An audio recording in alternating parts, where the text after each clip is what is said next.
Hi students, welcome back on chem seekers.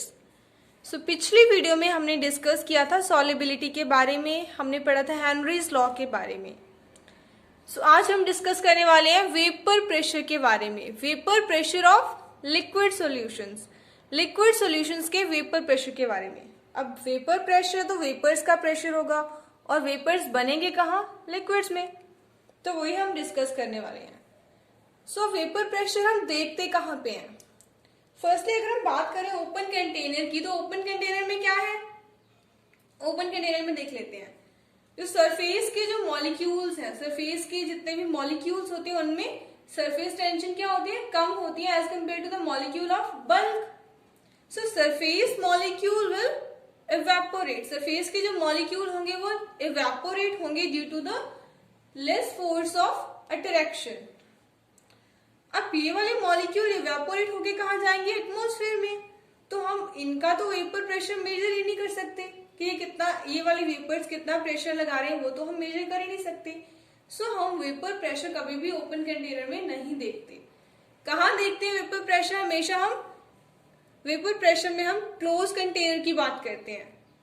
Close container में क्या होता है, कौन सा फिनोमिनन होता है? जैसे ए वाले मॉलिक्यूल्स, सरफेस मॉलिक्यूल्स, ये इवेपोरेट करेंगे, कंटेनर ऊपर से क्या है? क्लोज, तो वापस से कंडेंस होके कहाँ आएंगे? नीचे। सो धीरे धीरे क्या होगा, इनमें इक्विलिब्रियम जनरेट हो जाएगा, जितने इवेपोरेट करेंगे उतने ही कंडेंस होंगे। So here vapour can't escape, तो वेपर एस्केप नहीं हो सकते। अगर वो एस्केप नहीं हो सकते तो वो यहाँ पे क्या एक्सर्ट करेंगे? कुछ ना कुछ प्रेशर एक्सर्ट करेंगे। So that pressure, the pressure of vapours above the liquid surface, vapours का प्रेशर लिक्विड सरफेस के ऊपर कितना है in a close container is called vapour pressure. उसी को हम क्या बोलते हैं? वेपर प्रेशर बोलते हैं। Now on what factor this vapour pressure depends, कि ये वाला वेपर प्रेशर फर्दर किन किन फैक्टर्स के ऊपर डिपेंड करता है, मींस किन किन फैक्टर्स के साथ ये वेपर प्रेशर वेरी कर सकता है, वो हम अभी डिस्कस करते हैं। नेक्स्ट बात कर लेते हैं फैक्टर्स की, that what factors affecting the vapor pressure, vapor pressure को कौन कौन से factors affect करते हैं? Firstly, it doesn't depend upon the shape and size of container, container की shape और size पे डिपेंड नहीं करता। अब पूछोगे क्यों? ये क्या है? pressure।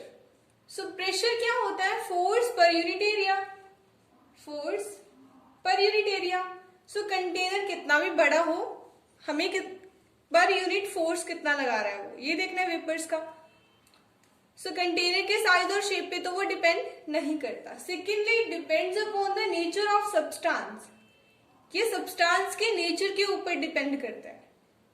अब सब्सटेंस के नेचर के ऊपर कैसे? यहां पे हम देखते हैं दो चीजें, एक तो फोर्स ऑफ अट्रैक्शन, कोई भी दो सब्सटेंसेस के अगर हमें वेपर प्रेशर को कंपेयर करना है, एक हम देखते हैं फोर्स ऑफ अट्रैक्शन, दूसरा हम देखते हैं कि वो सब्सटेंस वॉलेटाइल है या नॉन वॉलेटाइल है। Okay, so force of attraction की अगर हम बात करें तो हम एग्जांपल ले सकते हैं एक वाटर का, एक अल्कोहल का। वाटर में हमें पता है कि क्या होती है? एक्सटेंसिव हाइड्रोजन बॉन्डिंग, काफी ज्यादा हाइड्रोजन बॉन्डिंग होती है एज कंपेयर टू अल्कोहल।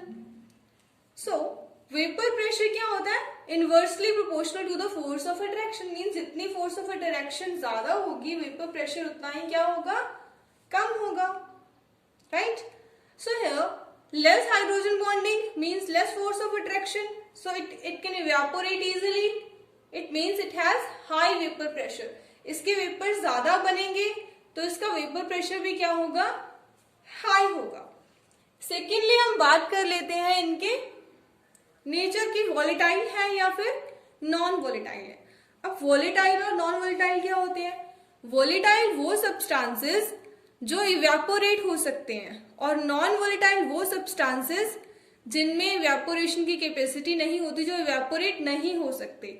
अब इवेपोरेट होने की कैपेसिटी किसमें होती है? लिक्विड्स में। जितने भी लिक्विड्स होती हैं सबके सब ऑलमोस्ट क्या होती है? सबके सब वॉलेटाइल। और सॉलिड्स क्या होते हैं? Non volatile. अगर सॉलिड्स नॉन वॉलेटाइल होते तो उनका वेपर प्रेशर भी क्या होगा? Zero.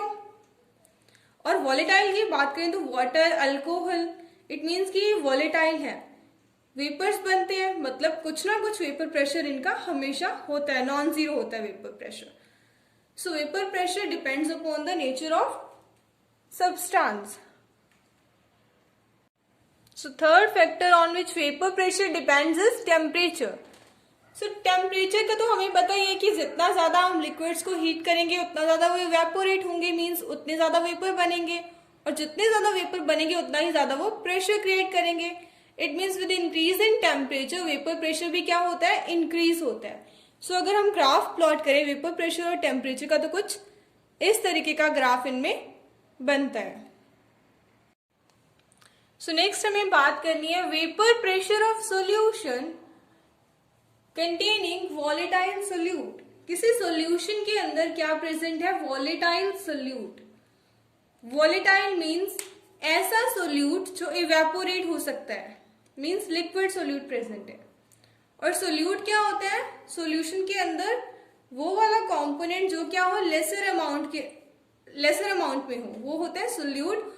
And the component in the solution present in larger amount is solvent. So बात कर लेते हैं यहाँ पे क्या क्या प्रेजेंट है. सोल्यूट और सॉल्वेंट दोनों हमारा क्या है, वॉलेटाइल. पीए, ये पी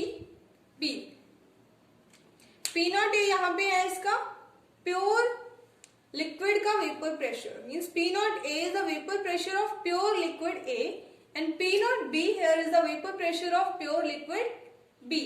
दो लिक्विड है, दोनों के दोनों क्या है, वॉलेटाइल है, मीन्स दोनों ही इवेपोरेट हो सकते हैं. सो यहाँ पे इनका वेपर प्रेशर जब एक कंटेनर के अंदर प्योरली एक ही लिक्विड प्रेजेंट था तो क्या था, P naught A. P not हमेशा ही हम प्योर प्रेशर को, प्योर वेपर प्रेशर को डिनोट करने के लिए लिखते हैं. सो जब हम इनको कंबाइन करते हैं तो यहाँ पे क्या है इनका सॉल्यूशन. सो सॉल्यूशन के अंदर ए के कंपोनेंट भी हैं और बी के कंपोनेंट भी हैं. सो हियर इनका प्रेशर किससे लिखेंगे हम, पीए और PB. PA means partial vapour pressure of A component का पार्शियल वेपर प्रेशर. अब सॉल्यूशन के अंदर आ गए हैं. सो यहाँ पे अपना पूरे का पूरा वेपर प्रेशर पहले जितना नहीं लगा सकते, यहाँ पे इनका वेपर प्रेशर कुछ कम हो जाएगा, मीन्स पार्शियल वेपर प्रेशर होगा. पीबी क्या है, partial vapour pressure of component B. अब क्या है, अब आता है रॉल्ड्स लॉ. रॉल्ड्स लॉ ने क्या बोला था, that partial pressure of a component is directly proportional to the mole friction of that component. कि किसी कंपोनेंट का पार्शियल वेपर प्रेशर कितना है वो किसके प्रोपोर्शनल होगा कि उसकी मोल फ्रिक्शन कितनी है, मींस कि कितनी फ्रिक्शन में प्रेजेंट है वो सॉल्यूशन में. सो रॉल्ड्स लॉ क्या होता है, in a solution the partial vapour pressure of each component is directly proportional to the mole fraction of that component. So this is Raoult's law. So अभी हमने देखा that this partial pressure is directly proportional to the mole friction of that component. So we can write here proportionality का constant हटाएंगे K x A, mole friction of A. So now we have to find K. So how to find K? Let's take pure liquid, pure A. हमारे पास यहाँ पे क्या है, pure A. Pure A है, it means mole friction of A is 1 और pure A में B तो है ही, तो mole friction of B 0. ठीक, इसमें पुट करेंगे PA equals to K into 1. अगर प्योर ए है तो पार्शियल प्रेशर की हम बात नहीं करते. It means K will be equals to P naught of A. K की वैल्यू आ गई हमारे पास. So we can write this equation like PA, partial pressure of A will be equal to P naught A x A. Similarly for B, PB will be equals to P naught B, pure vapor pressure of B into mole friction of B. सो यहां से हमारे पास आते हैं ये दो फॉर्मूले। Now हम बात करेंगे टोटल वेपर प्रेशर की।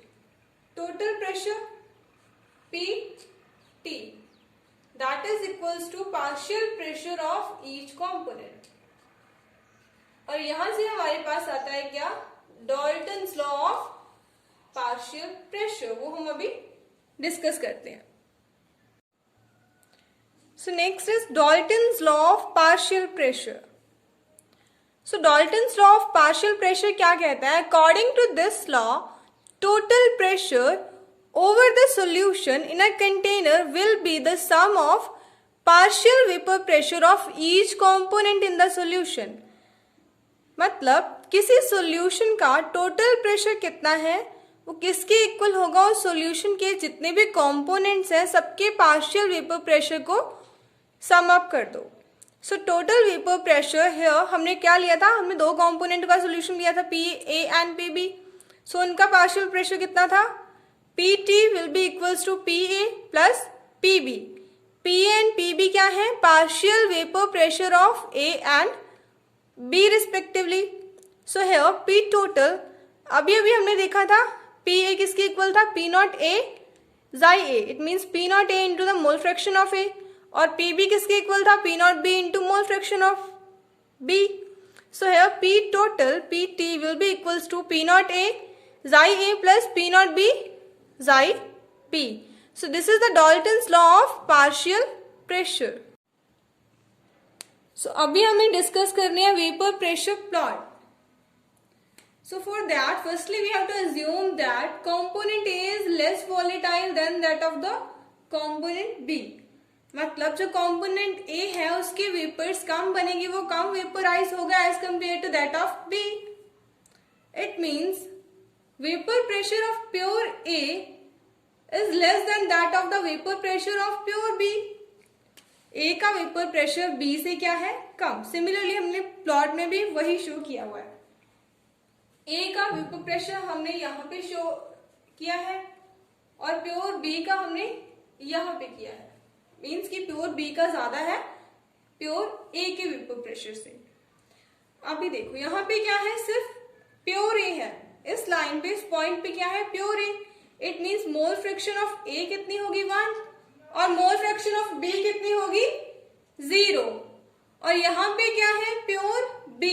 It means mole fraction of B कितनी होगी 1 और मोल फ्रैक्शन ऑफ A कितनी होगी 0। ये प्लॉट हमने प्लॉट किया है वेपर प्रेशर और मोल फ्रैक्शन के बीच। सो इस साइड अगर हम जाते हैं तो किसकी मोल फ्रैक्शन इंक्रीज हो रही है, B की मोल फ्रैक्शन इंक्रीज हो रही है। इट मींस B के जो मॉलिक्यूल्स हैं वो इंक्रीज हो रही है। इट मींस जो पार्शियल वेपर प्रेशर है B का वो भी क्या हो रहा है, इंक्रीज हो रहा है। सिमिलरली A का इस साइड डिक्रीज हो रहा है। ठीक, नेक्स्ट आपसे पूछ सकते हैं कि दैट किसी भी न्यूमेरिकल में आपसे पूछा जा सकता है